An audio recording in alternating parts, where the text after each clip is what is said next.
soy familiar de un alcohólico. Hola, Bueno,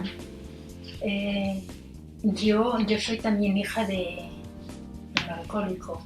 Yo recuerdo que nunca lo que sentía lo decía en alto. Y cuando tendría ya unos 12 o 14 años decía, yo me casaré con uno que beba muy poco, porque veía la situación de mi padre y bueno, yo siempre estaba con eso, ¿no? Bueno, llegó el momento en que conocí a un alcohólico que bebía bastante, pero bueno, yo lo tenía que cambiar porque como nos queríamos, yo lo tenía que cambiar. Si él me quería, tendría que hacer todo lo que yo le dijera. Bueno, no fue así.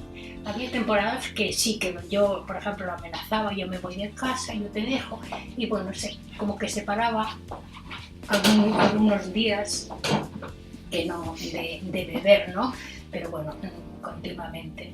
Entonces yo recuerdo que yo, cuando conocí a la NON, las primeras veces salía muy confundida, pues no, porque yo quería que me dijeran algo para que el alcohólico dejase de beber.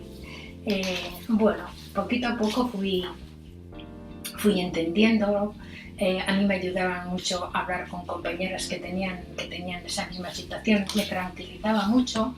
Fui aceptando que el alcoholismo es una enfermedad, que el programa de Al-Anon es para mí, y lo he ido trabajando y lo he visto que el programa es para mí.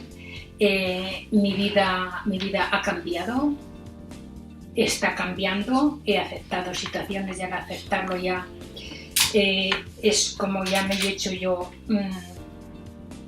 un poco de reflexión y de conocerme yo misma, ¿no?